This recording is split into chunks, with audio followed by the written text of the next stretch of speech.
there will always be resistance. The next battle will always be near. As long as you have everything, there will be those who have nothing to fear. And little by little, or maybe all at once, you will lose. Because our future is not yours to choose. Welcome to Voices of Resistance. You are listening to WRUULP, Savannah, Georgia, 107.5 FM, WRUU.org. We are Savannah Soundings, community radio with global soul. The viewpoints expressed in the following program are not necessarily those of WRUU, its license holder, or the staff. I'm Barbara Humphrey. And I'm Albert Strickland. Co-hosts of today's show. Voices of Resistance is a project of the Savannah Justice and Peace Collective. We give voice to resistors who have no voice in mainstream media and present a wide range of issues that affect us all. But there will always be resistance. The next battle will always be near. As long as you have everything, there will be those who have nothing to fear. And little by little, or maybe all at once, you will lose. Because our future is not yours to choose.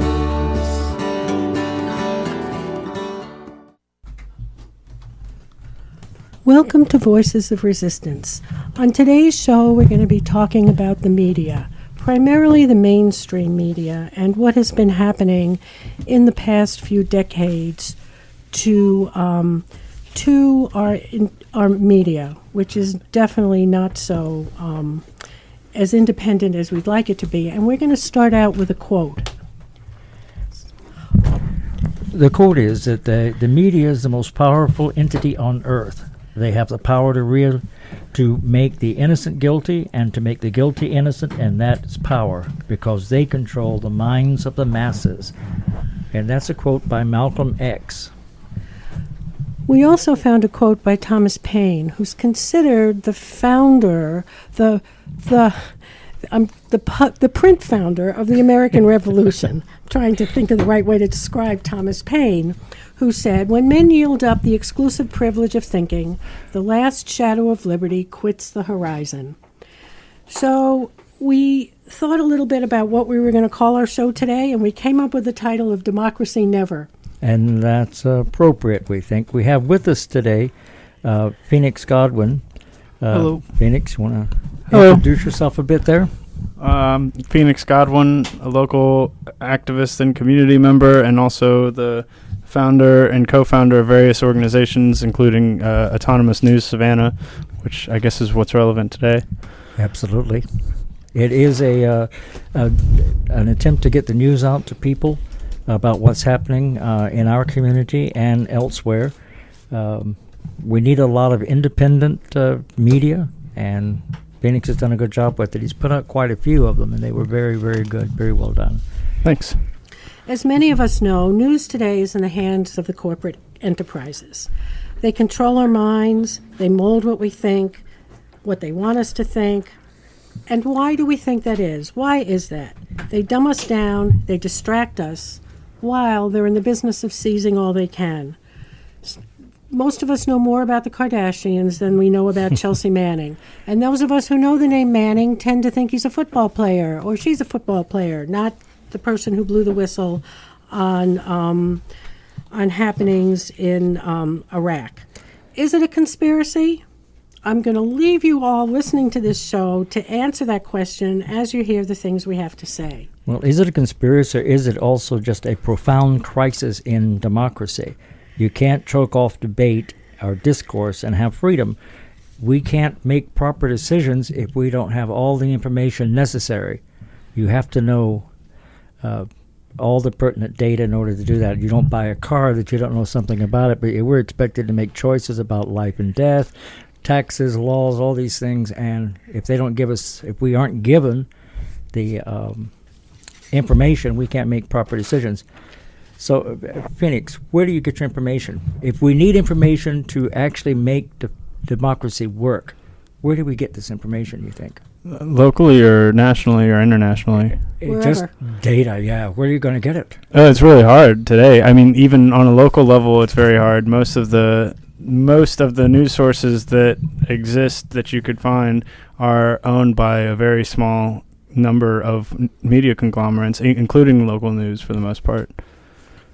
Yeah, absolutely. I remember when we used to have two here. We had the Savannah Morning News, and then we had the Savannah Evening Press. Now we're down to just the one. That's it. And sometimes they were opposing views in those, but we don't get that anymore. We get just the one feed, and that's it. So That's right. And we talked a little bit earlier today about public discourse. How We talked important a lot that is. earlier We talked today. a lot about public discourse today. And basically what we came to was there is really no place to go for public discourse. We have commons areas, although we're a little restricted in the times we're allowed to be there. But the fact is people don't use it as the commons to have public discourse. And where do we go to talk about the important issues of the day? Many people turn to the internet, they turn to Facebook, they turn to forums, to chats, but is that the equivalent of public discourse, of actually talking with people about important ideas? It's another question. We're going to have a lot of questions today, I'm afraid. well, that's the whole point. The point is to raise issues, raise questions, and then let's talk about them. See if there's solutions that we can get if there are problems, and if we can improve the things that are working to work better than they are now.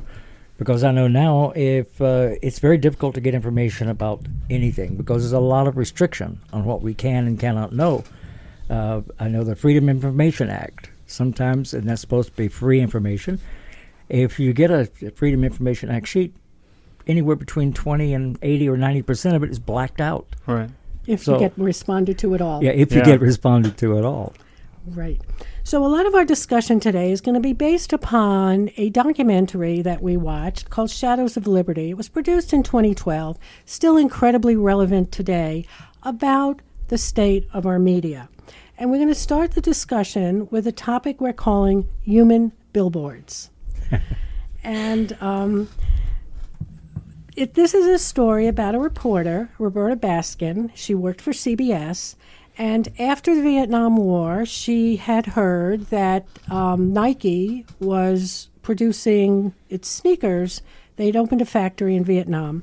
And she was curious and decided to go to Vietnam to check it out. And when she got there, she found incredible issues of worker abuse. In fact, I remember her talking about some of the workers being hit by shoes and Or if you happen to talk, you get taped with tapes That's where you right. can't speak That's anymore. right. You're not supposed to do that. And all of this, they are working to produce billions of dollars almost in profit for Nike, and they get 16 cents an hour. So Nike went there looking for the cheapest source of labor they could find.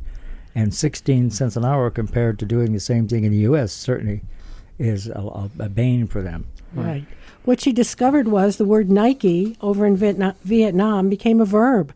It was a verb meaning abusing employees. So she wrote her story. She came back. It aired on CBS. And, she was feeling really good about what she had discovered. And as a result of that story, people started protesting outside Nike stores, outside stores where Nike sneakers were being sold. And lo and behold, Nike went to CBS because they were a little concerned. Their profits were suffering, their image was suffering, and they made a deal with CBS. They offered to help underwrite CBS's costs of airing the 1996 Winter Olympics, and CBS agreed to two things. Now, this was billions of dollars that it was going to be costing CBS for the rights to show the Olympics. And in exchange, CBS agreed to do two things. First of all, they forced their reporters, their Olympic reporters, to wear jackets that had the CBS logo and the Nike logo. And then they agreed to take Roberta Baskin's story and kill it. She had one story that she'd done. That's the one that they didn't like that caused all the difficulty for them. But she had another one also. Follow-up story. A follow-up story. Yeah. And they pulled both right off the bat. And not only that, they demoted her to the point where, and it's not just a change of a job. It was a demotion Right. from chief reporter now to Right. Chief correspondent to some other alternative, I guess. Not chief correspondent. Not Right. chief correspondent, right? So she coined the term human billboards to talk about these reporters. Instead of becoming independent journalists, they now became human billboards for the corporations that were underwriting the activities of our news stations. And this is a prodigious CBS News, one of the three mainstream news news media. If you count Fox, yeah. If you count Fox, yes. And really, considering what we're talking about today, none of the examples we give relate to Fox at all, which is quite ironic. Mm-hmm. But this is proof that conflict of interest results in censorship when corporations own or can buy influence. Journalists are being turned into billboards. Their integrity is being questioned. They're losing their jobs, being demoted. We talked a little bit earlier about whether journalists should be wearing logos of corporations. We all wear them. We wear T-shirts with messages. We wear... Just do it. Yeah, just do it. We wear clothes with corporate logos Always on wondered it. what. But here's another question to think about as you're listening. Should journalists be held to a higher standard? We look to journalists as sources of independent information, unbiased information. Should we hold them to higher standards? Does sponsorship of any kind mean control of content? I would like to discuss that for a moment among the three of us here. The point of censorship, because it's essentially what CBS did. They censored a report that apparently affected a lot of people. Otherwise they wouldn't have gone into the streets protesting all of this actions by Nike. So is it proper under any circumstances to censor, especially for profit, but even for any other reason, to censor news that we need? When I go to buy a pair of shoes, I want to make sure that the shoes are ethical as much as I can. I certainly don't want to buy something that has slave labor or something. So when is it possible, or is it ever permissible to censor? I have a two-part answer to that. The only argument I can think of as to why somebody would say it's acceptable is if it's related to like a wartime kind of thing where people are trying to protect some kind of secret that's sensitive for that. But I also don't think that there's really any justifiable reason to be engaged with that in the first place. So I think ultimately the answer is no. I don't think that there's any scenario where it's acceptable to censor journalism or information that should be publicly available to everyone. Should all information be available to the public? Like I said, I'm trying to rack my brain for an example of something that shouldn't be, and the only examples that I can think of are relating to stuff that we shouldn't be doing in the first place. Okay. Can't let the truth out. And do you think journalists should be held to a higher standard? Yeah, I think right now it's very important. Like when we're talking about the Olympics, I mean that part's important because of her story. But like when it comes to correspondence on the spectacle of the Olympics, I don't really care if they're wearing. The whole thing is just a big sponsored thing anyway. But when you're talking about actual journalism and people that are going out, I think that right now we're at an important time where people should be not only expecting but dang near idolizing people who are really going out of the way to be investigative journalists. The investigation part is what we've lost out a lot with journalism today. I think that our standards for journalism are incredibly low as a general populace, and nobody themselves wants to like read something in depth, so they sure as heck don't want to read something where somebody else has gone out and done a lot of in-depth research. And I think that's a real big problem that kind of leads to this that we're talking about. I think the last thing that we need to be is afraid of the truth. Yeah. If we're afraid of the truth, then we are definitely on the wrong track. So we know of instance in the last 10 years of many people who've told the truth, or actually even back Daniel Ellsberg and along, who bring out the truth. Next thing you know, they're either exiled, they're fired from their jobs, or they are imprisoned just for telling the truth. It's called whistleblowing, and they're supposed to be protected. But as we've witnessed recently, there's very little protection for these whistleblowers. And yet I would like to see more whistleblowers because they're actually telling the truth, things that we need to know to make proper decisions. Yeah. And if we don't get that information, then we don't know what's going on. Right. That's absolutely true.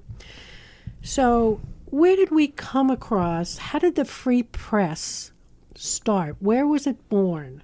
As we look at the founding of our country, we all have some very different opinions. As mentioned earlier, Thomas Paine is considered the father of the free press in the United States. He called the U.S. to revolution, founded on the concept that if you gave people the information they need, they can govern themselves. Do we all agree with that? Do people need information in order to govern? Yes. Yes. Yes. Okay. So there's Unanimous no here. We've question there. decided. Yes. Call the absolutely White yes. House. It's time. Okay. I think if we do look objectively, of course, at Thomas Paine as this whole build-up to the American Revolution, one could say that, the basic premise of, declaring independence from England may or may not have been justified. Certainly, it's very likely that Thomas Paine manipulated his information to convince the colonists that revolution was absolutely necessary. But I think the important thing to point out at the time, others with differing opinions were also free to publish. So while Thomas Paine was putting common sense out there, others with a view toward, staying as part of the British Empire were certainly free to put their information forward. And it wasn't going to cost billions of dollars to do so, as it would today.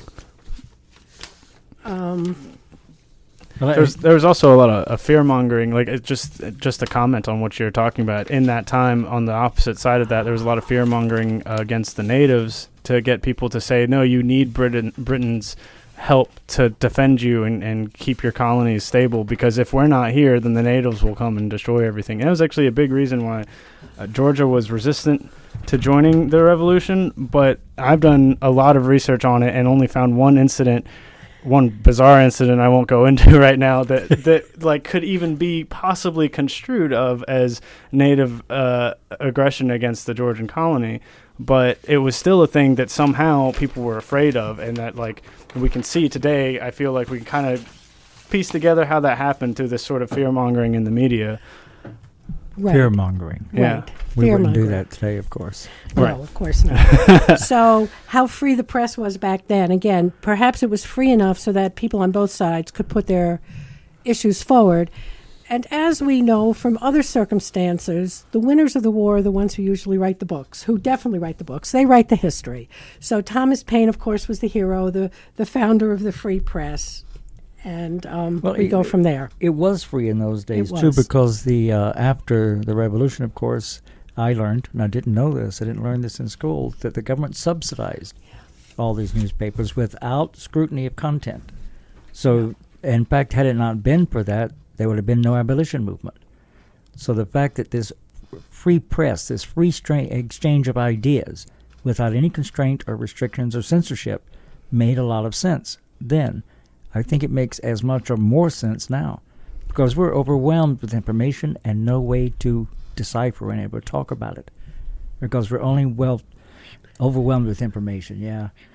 If you pick up the Savannah Morning News, You're not 90% is advertisement where I can buy the best tires, more so than news. So, I Right. can't say that And we're we're- overwhelmed with truth. Right, and really what we're overwhelmed with is media that is owned by large corporate entities that have hundreds of thousands of millions of billions of dollars. So one small voice without any money has a very difficult time getting their message out when they're faced with that amount of money. It was Frederick Douglass who said, "Knowledge makes man unfit to be a slave." But are we now slaves to ignorance? If information is power, if it frees us to decide what to do, what does it mean if we're not getting the kind of information we need?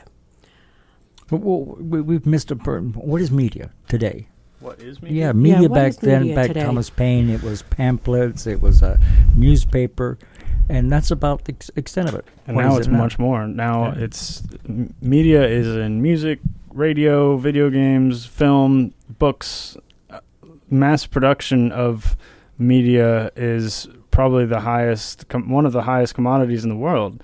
There's entire nations that exist based on that economy, and they're very much like the concept of what Thomas Paine was talking about is so different, so wildly different than where we are now. And these are very important questions to ask. I mean, when we're talking about the internet, we definitely want free information out there, but we're also going to have to be very conscious of what that means when there's going to be people who are putting like vitriolic ideas or just straight falsehoods out there and putting them out as truth, sometimes maliciously and other times aloofly for profit.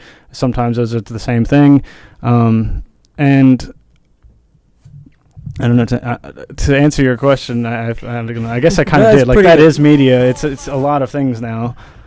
That's a good answer, I think. But also, I think we can make decisions. If you put all the cards on the table, we can tell what hand we're dealt or what we're doing. But when you withhold information from one side or from one point of view, then we can't consider that as an option.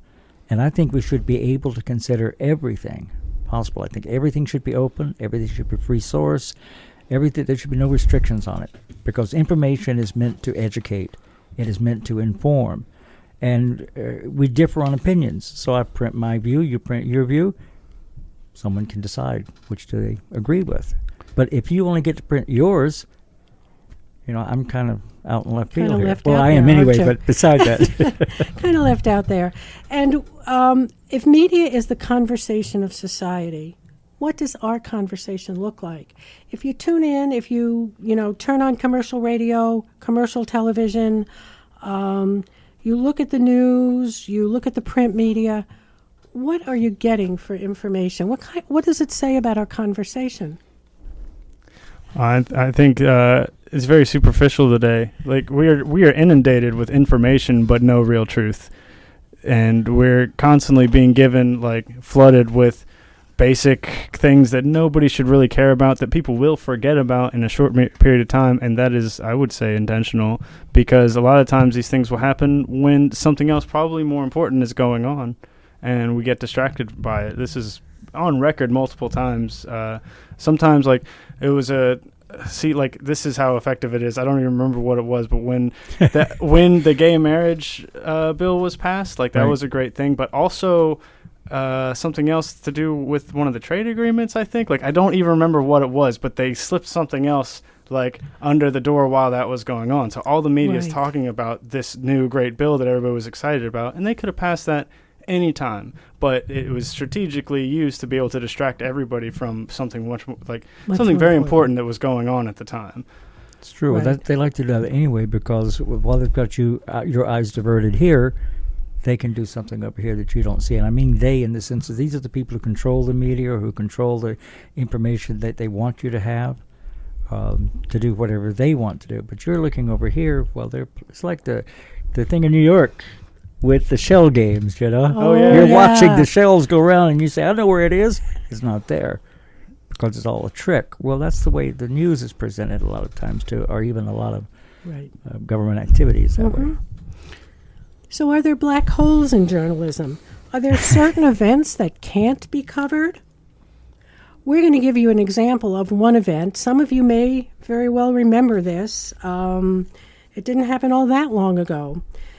TWA Flight 800. It took off from JFK, and it went down shortly after takeoff. It was bound for Paris.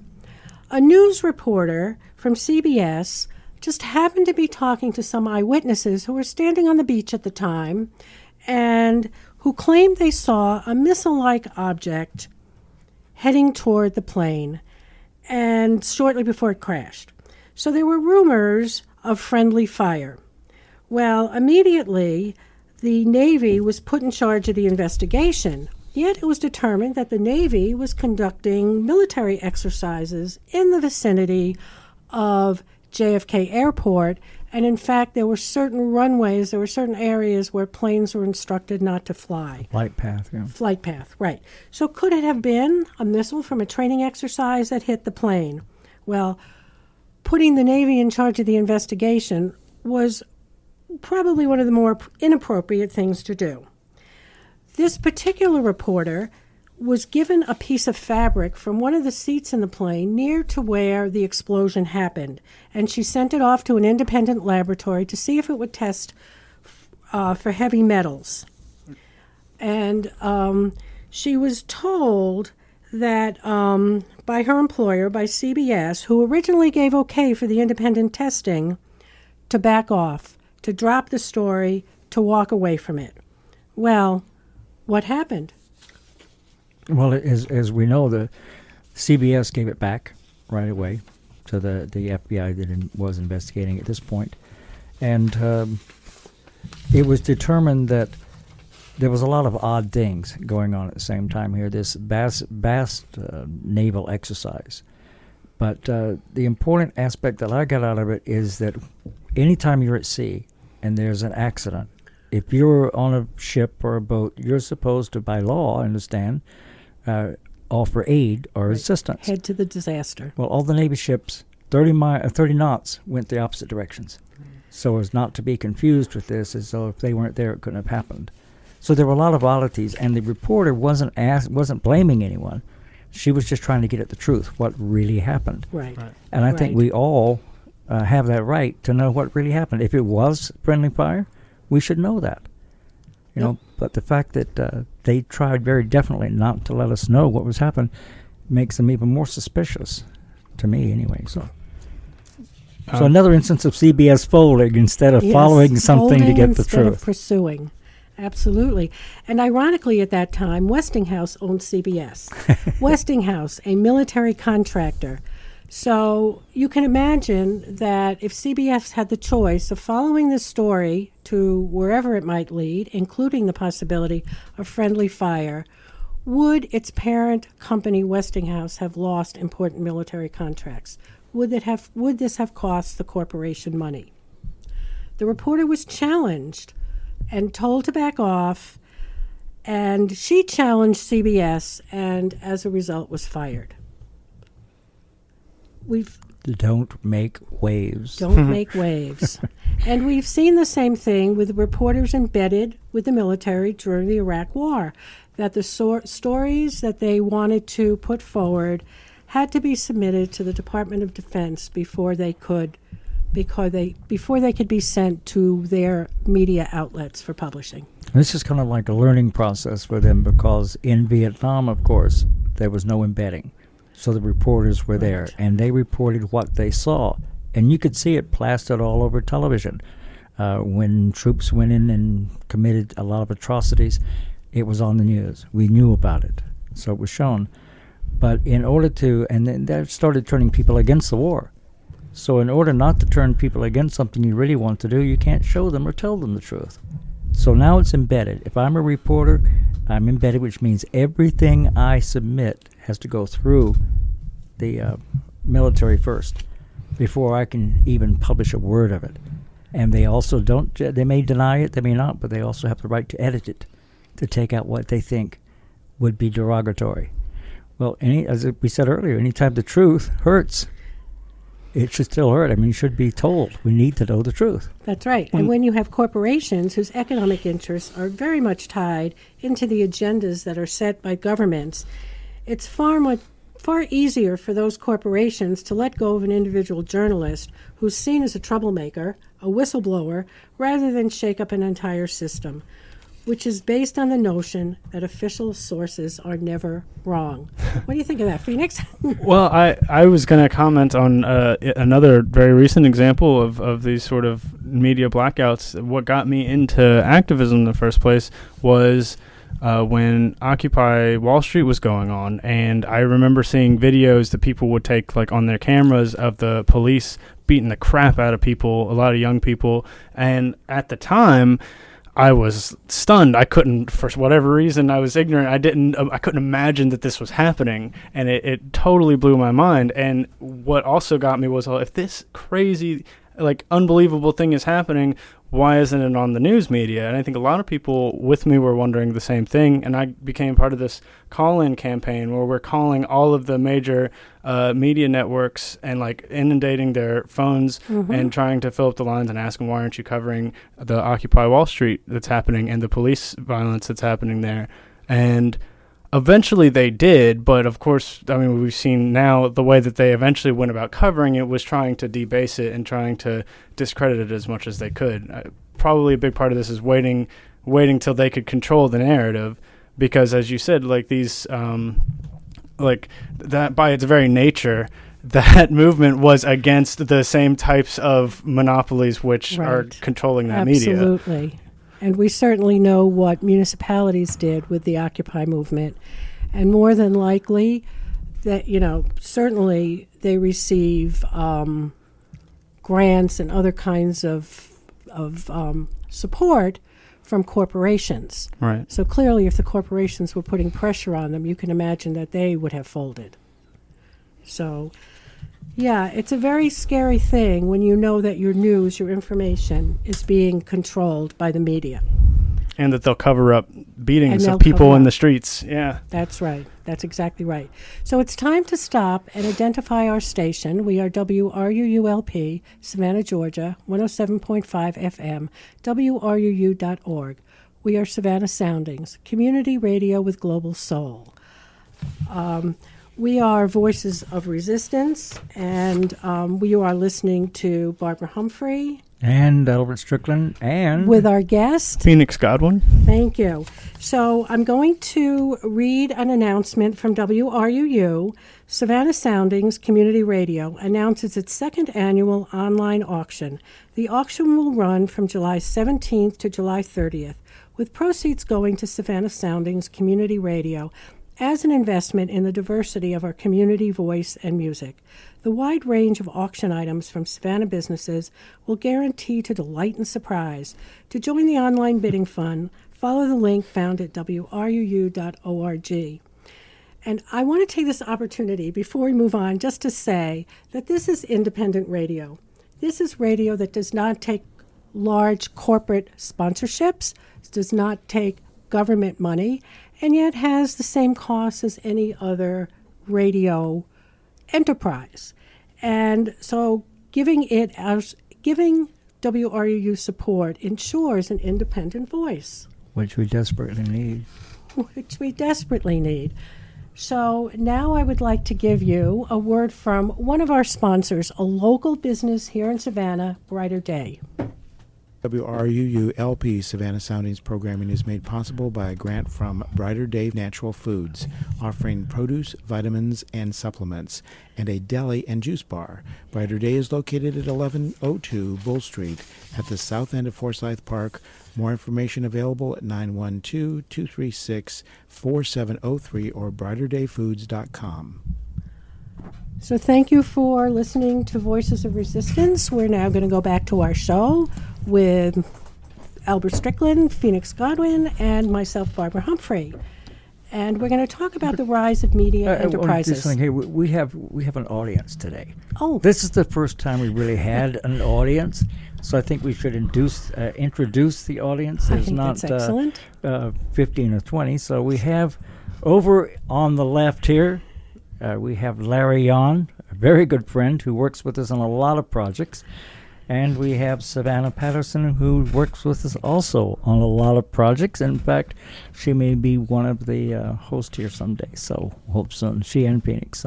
So welcome, Savannah and Larry. Thank you very much for coming and listening to our show live and in person. This is very exciting.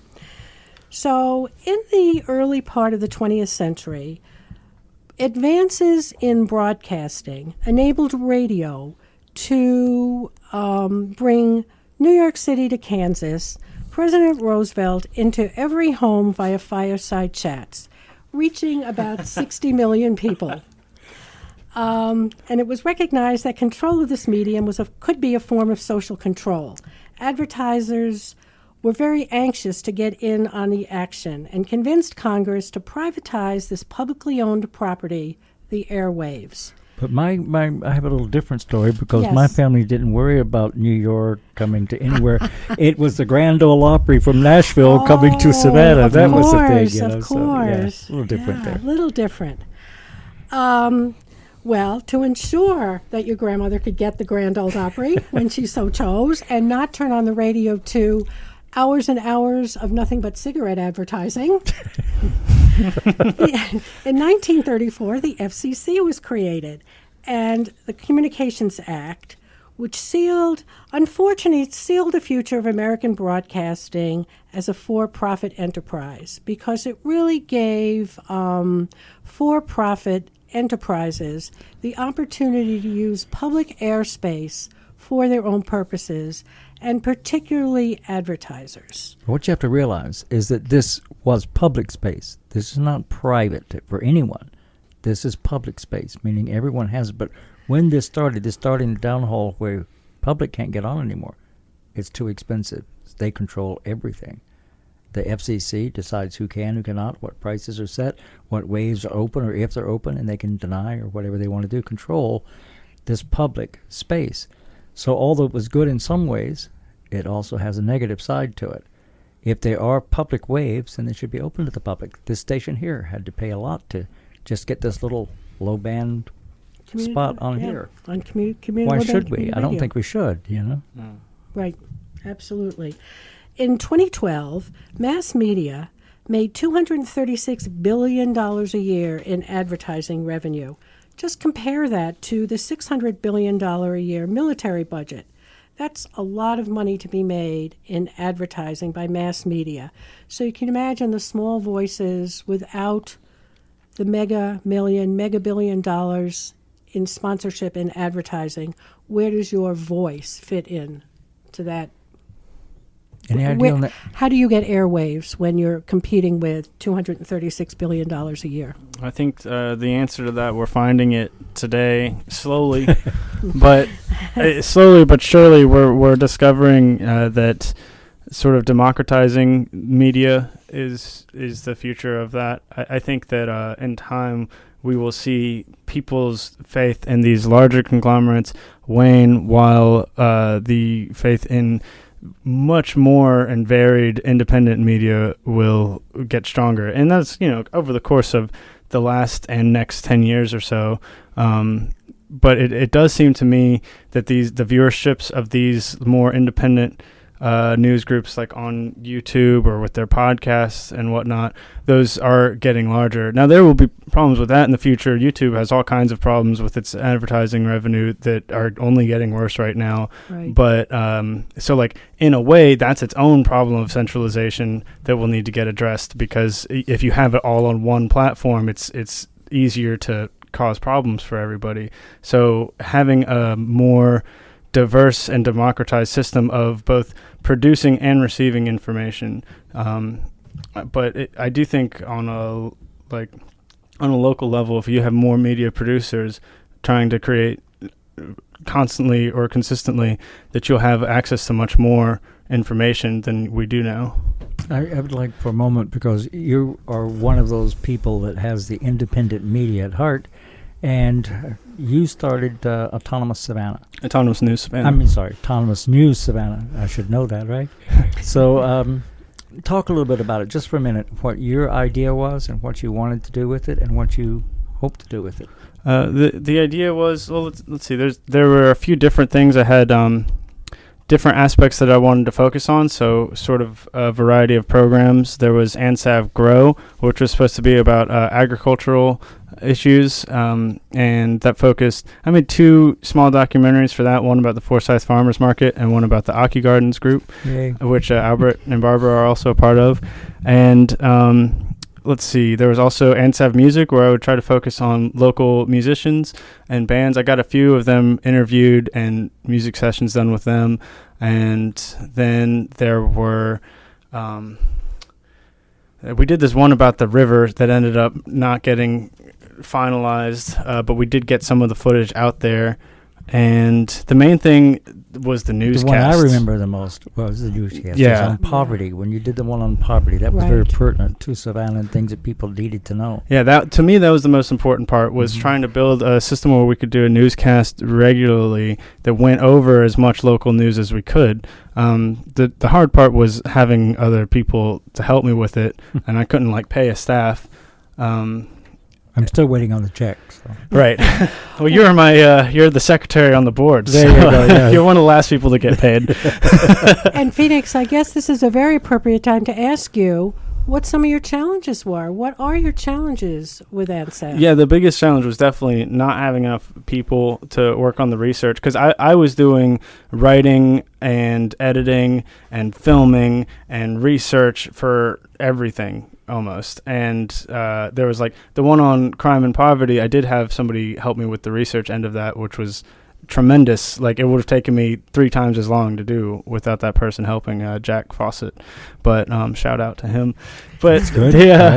Good. But so yeah, I mean, also there was a challenge of not being able to get there's a financial challenge of not being able to have a staff, or you could look at that as financial or just a lack of interest from people. But I'm sure I couldn't reach all the people that might have been interested. And that was another thing, was that even something like this that seems like a novel idea of having a local YouTube-based news thing, it's hard to get people aware of it.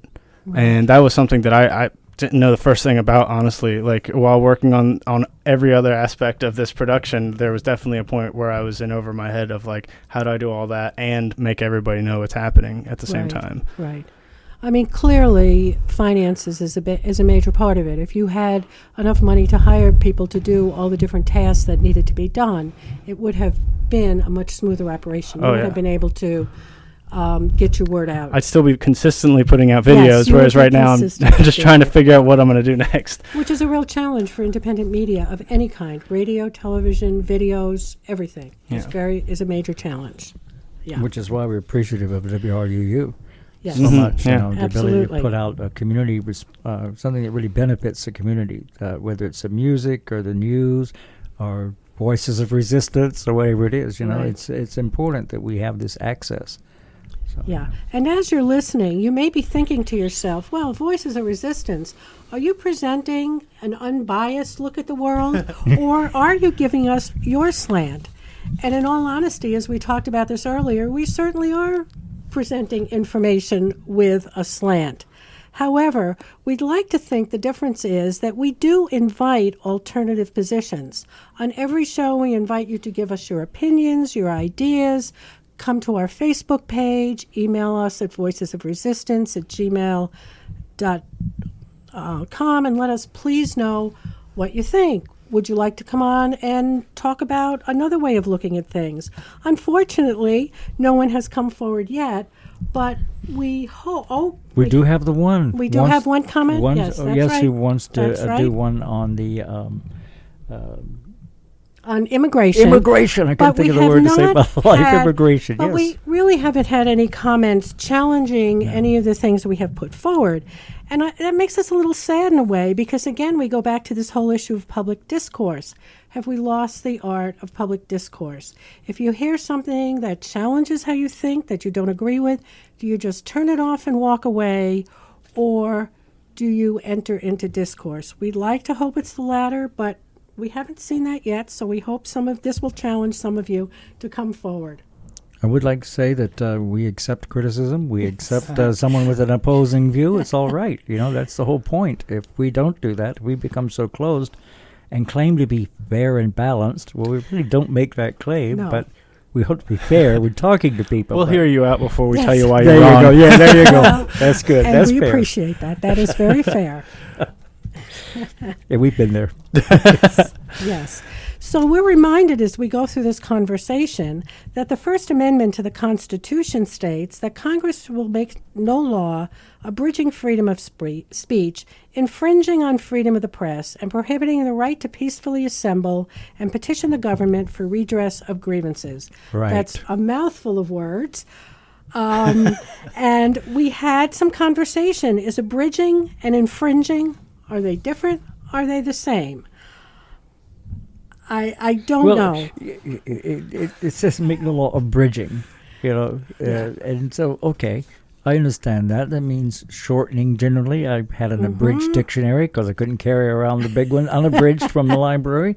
So I know what that means. Only the important points are taken out. Infringing, though, is an entirely different thing to me. Infringing on someone's right is not abridging. It's actually battling in a way. I don't. So freedom of the press. It's the only profession that's guaranteed rights in the Constitution. Right. And I would like to just present something that I found very interesting today. When I looked up infringement and how it related to the Constitution, what it took me to was the Second Amendment, where it's been suggested that to infringe relative to the fundamental right to keep and bear arms means only to completely destroy the right, and that extensive reasonable regulations are legitimate and do not infringe the right. That's at least one side of the argument on the Second Amendment. Wow. The other side is that infringe means to encroach upon or narrow the right in any way, and that the purpose for the shall not be infringed language was to prevent regulation at all. So it's interesting that this conversation is being had over the Second Amendment, yet the same word infringe is associated with the press. When you said that first definition of infringe, I was flabbergasted because infringe is definitely not like this total destruction of something. That's right. That's not the point of the word at all. I've never heard it be used like that. Right.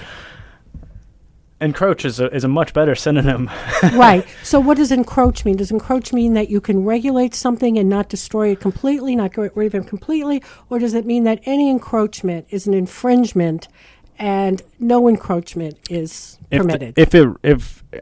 If the letter of the law is that it's not to be infringed upon, then it means that you're not supposed to be regulating it. It means that it's supposed to be as it is. Okay. It is a right. Yeah. It is a right. So we'll see how it plays out with the Second Amendment and if that, in fact, has any implications for the First. It'll be an interesting thing to look I'm at. not going to infringe on anyone's right to be wrong. That's a big old can of Don't worms. infringe. And Albert was right. As he said, journalism is the only profession that's actually protected in the Constitution. That is how important the Founding Fathers felt freedom of the press was, that it should be protected. And that's a pretty amazing thing. I think one of the major infringements right now on any of this is money. Money. It really is. Yes. I mean, we know that from what we've talked about so far, news can be bought, it can be sold, it can be squashed, all with the right amount of money. And when we reduce our government or our thinking to monetary terms, that makes us, to me, a very strange people. I don't like that. I don't want that. News should be free to everyone who possibly can actually get access to it. But even now, getting access to it is expensive for us. Right. The days when you could turn on that little dial and listen to this little radio and hear it scratch as you went from place to place was relatively inexpensive. But now when you have to buy a computer, you have to buy all the other things that go with it, and you have to pay $100 or $200 a month for the service to make it all work. Right, and you have to apply. It excludes a lot of people. Right, and apply for bandwidth as a station, put up towers, purchase equipment. Money is certainly a contributing factor. The airwaves are in the hands of the government, but unfortunately, for the most part, they've given it away to the private sector, free of charge. Meanwhile, community radio stations, low-power radio stations, must pay for a place on the bandwidth. And the playing field is definitely not equal. Not even not equitable, definitely not equal. And like I said earlier, though, the news itself is so given over to money. The Savannah Morning News, it's a very small paper to begin with, especially Monday, Tuesday, Wednesday. And if you were to cut out everything that's an ad, you'd probably have a page or two. That's about it. So, and I don't know why that is. How did we get to this point where it is so expensive to produce the news? Because certainly the circulation is not that high. So where did we get this problem? How did we get to this point? How did we get there? Well, a big part of that is the people's lack of interest now, though. I mean, that's a huge true. development that Right. is relevant to this, is that people don't care as much. Right. If they have to pay for a newspaper, they've got the internet anyway. So why bother buying this print thing that's going to get ink all over your fingers when you can click around on the internet and stay relatively clean, right? Well, and get frustrated trying to get something on the That's computer, right. right? That's right. Enjoy it a Yes. little more. Yeah. So one of the things that we read earlier today was that 40 to 70% of what is considered news is an idea that came out of a corporate PR department. And I would challenge all of you, go to commercial radio and television stations, listen to what they consider news, and think about what you're actually getting.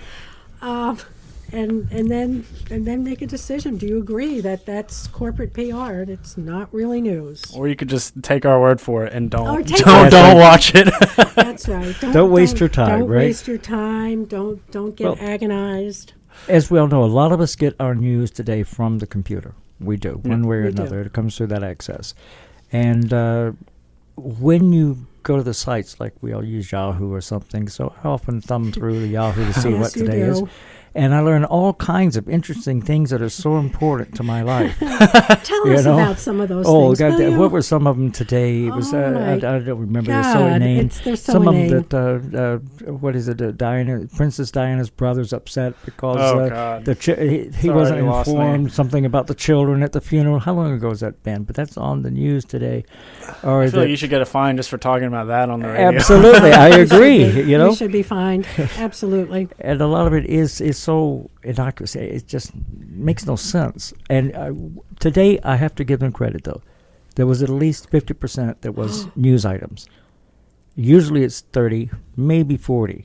But today was a little higher. So Yeah, they actually had news items. We didn't go read them to see the slant they put on, but there really were news the items. headlines were good. The other thing that many of you may have seen, and I haven't seen it recently, but it has been pointed out over and over again. Time Magazine will print an issue that is circulated in the United States and others that are circulated in Europe. And the Time Magazine covers in the United States are typically media figures, sports figures, entertainment figures, nonsense news, nothing of real significant impact.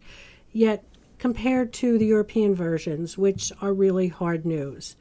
And one wonders, are they dumbing us down or have they already completed the job?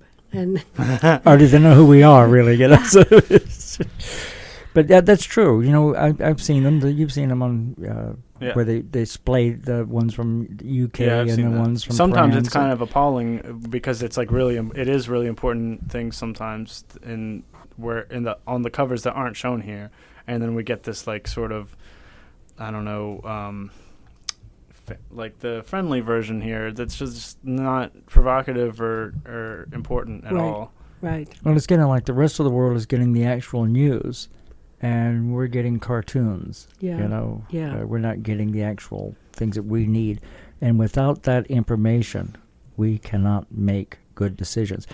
Voting, everybody's a vote, vote, vote, vote. Well, how do you vote for someone if you don't know the truth about where they stand, what they say? We get sound bites, but we don't get the actual content that we need to make decisions, proper decisions or good decisions. It's thinking, well, I'm not the other guy. Okay, well, that doesn't tell I'm me not anything. him. Okay, so you're not the other guy.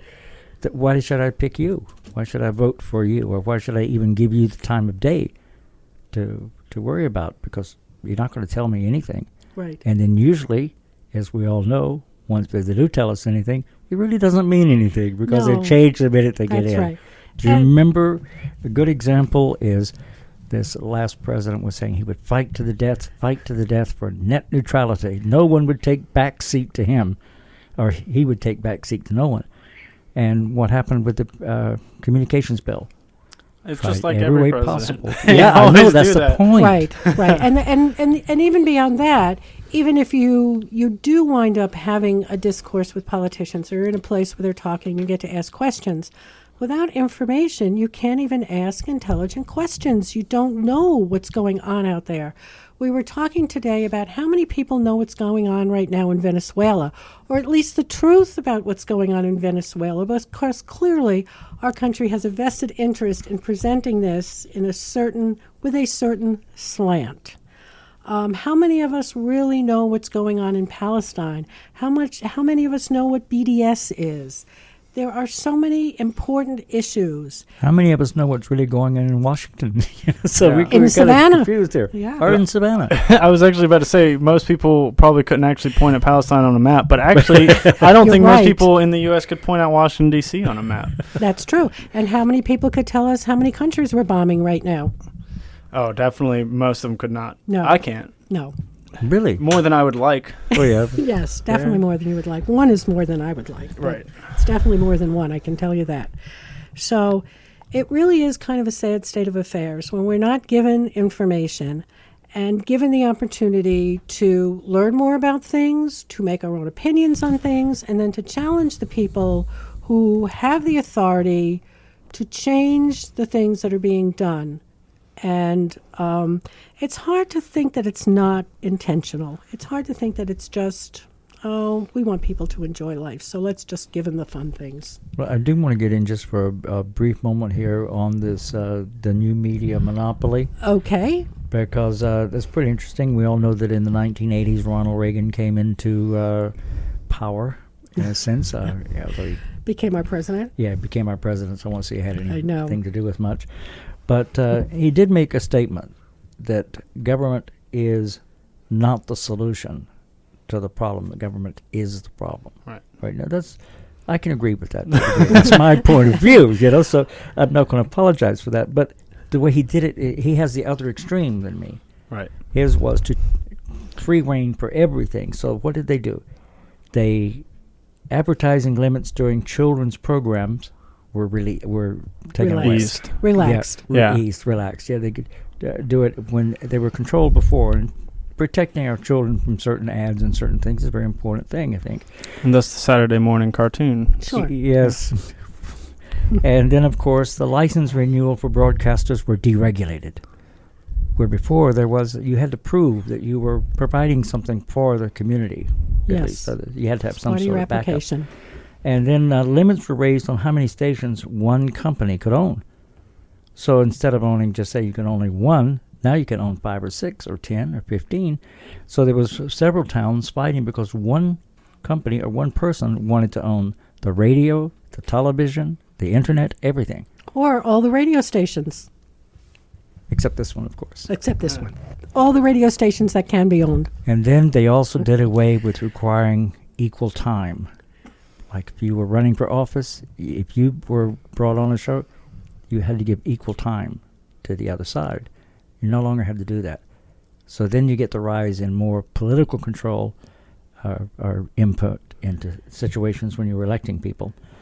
Right. In fact, one of the quotes we heard today, and my memory isn't as good as it used to be. Mine was from. Mine was never good. Well, then you will remember as I start saying this just exactly what I'm talking about. But one of the owners of one of the media companies talked about how much he likes Republicans in office because they tend to favor big business, and it's good for him and his company, his media company. He worked for Viacom. That was Viacom. it. Yeah. Thank you. Oh, you see, we have somebody here. That's why we need young people. I don't remember his Our name, but I memories. know he worked for Viacom.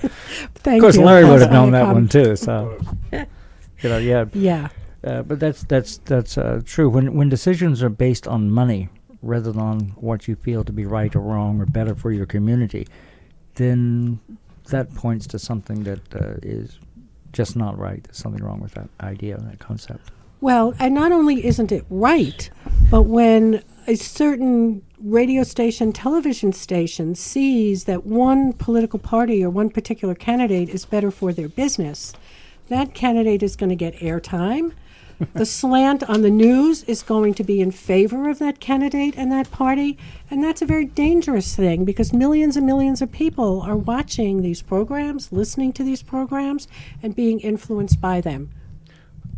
I think another really kind of scary part of this issue is that while there is this need to have a dependable news source and for people to take it upon themselves to find a responsible news source, we unfortunately are also dealing with, the world is so messed up and it's giving a lot of people a lot of anxieties and a lot of fears and dreads. And Yes. when it comes to looking up the news media and seeing what's going on in the world, like you're asking somebody to like look into Palestine Right. and learn about Right. what's going on there, it's just another thing that drags them down and makes them feel horrible. And I'm not trying to excuse No. ignorance, but it is a very hard thing to really address when we're saying you need to know what's going on. You need to take it upon yourself Right. to learn. But we're Right. also telling them at that point, you got to make yourself a little unhappy. Right. So we are going to disappoint ourselves, and I hope you too, by having to cut this conversation off because our hour is over. We clearly have at least another show's worth of content, and we hope to bring it to you next week to continue the discussion, because we feel that of all the issues that we brought up, the issue of independent media is probably one of the most significant in our lives. So thank you for listening to Voices of Resistance.